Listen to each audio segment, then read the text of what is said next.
Hello there and welcome to my channel on chemistry lessons. Please make sure you like and subscribe to make sure that you don't miss out on any future content that's going to be uploaded.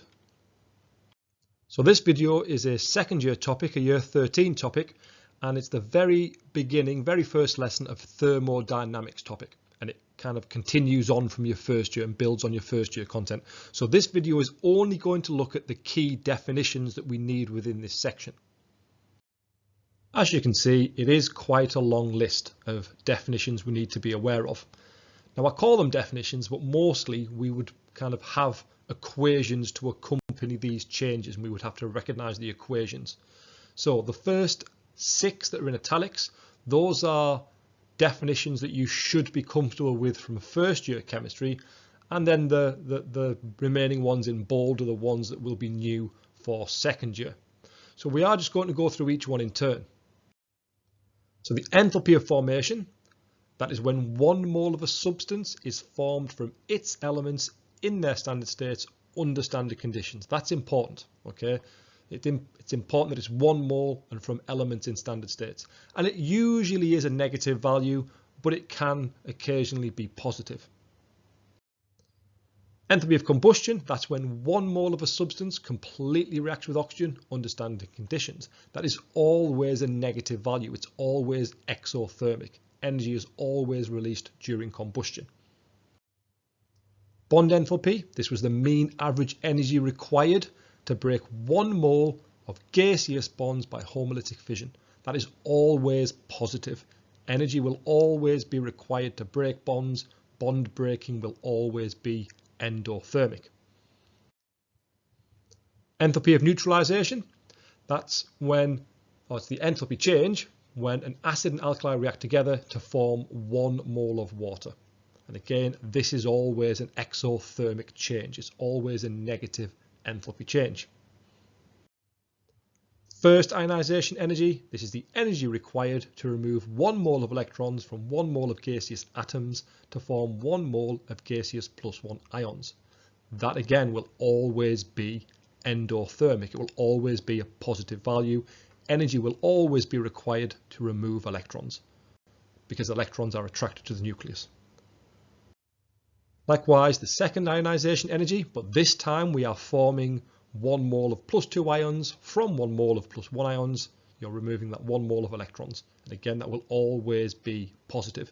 In first year, you'd have actually built on this knowledge and you'd have looked at the factors that affect ionization energy, and you'd have been able to compare them across a period and up and down a group.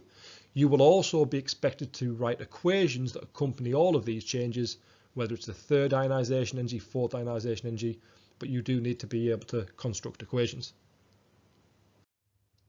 Moving on to the terms that you won't be familiar with or that you won't have come across. So this is the electron affinity. This time, this is the enthalpy change when 1 mole of electrons are added to 1 mole of gaseous atoms, forming 1 mole of gaseous minus 1 ions. Okay, so this time we're adding electrons. And this will always be negative. Energy will be released. And that's because there's an attraction between the electron and the nucleus. You are forming a bond. You can visualize it as forming a bond between the electron and the nucleus, therefore energy being released. Second electron affinity then. This is when you're adding 1 mole of electrons to 1 mole of minus 1 ions, this time forming 1 mole of minus 2 ions. Now this is why we need to be careful, because this value is always positive. So the first electron affinity was always negative, energy was released. This will always require energy.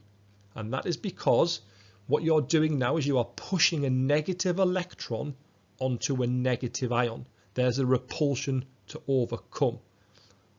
That does make sense. Pushing a negative electron onto a negative ion, there's a repulsion that needs to be overcome. Therefore, it requires energy. It will be a positive enthalpy change. Enthalpy of atomization. This is when 1 mole of gaseous atoms are formed from its element in its standard state. This again will always require energy. It will always be a positive enthalpy change. I'm making a note here to be careful that you don't mix this up with bond enthalpy. So atomization and bond enthalpy are not the same thing. And we will see that there's opportunity here for students to get this mixed up, and we're going to be careful, particularly in future videos when we look at constructing Born-Haber cycles. We have to be careful here. Enthalpy of hydration. This is when 1 mole of aqueous ions are formed from 1 mole of gaseous ions. So you can see it as a change of state. You're going from gaseous ions to aqueous ions. This will always be negative. Energy will always be released. If you think about it, you are forming a bond between the water and the ion. Next, lattice enthalpy of formation. This is not the same as enthalpy of formation. So this is when 1 mole of ionic lattice is formed from its gaseous ions. This will always be negative. You can visualize this as an ionic bond, forming an ionic bond. You've got 2 gaseous ions coming together, and there's electrostatic attraction. This will always be negative. Maybe go back and look at your definition for enthalpy of formation and see that they are definitely not the same. Lattice enthalpy of formation and enthalpy of formation, definitely different. Make sure you're aware of that and how they are different. Lattice enthalpy of dissociation. This is kind of the opposite of formation. This time you are forming gaseous ions from 1 mole of ionic lattice. So in terms numerically, it's going to be the same value as the formation, but this time it's a positive value. You are breaking the bond, so this is a positive enthalpy change.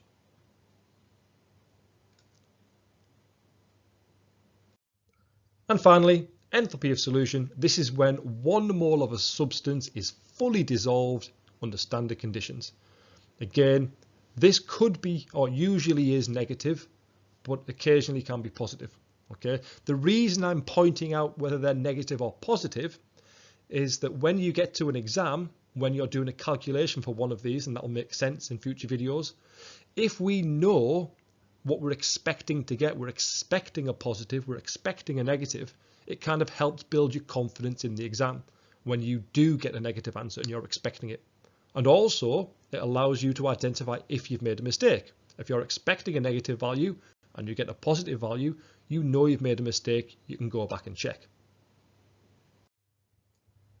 That's the end of the definitions video then, okay? You do need to have lots of practice and recognize the different enthalpy changes by looking at their equations, which you will be doing lots of in lessons. Make sure you look at the future videos for how we use these equations and construct Born-Haber cycles.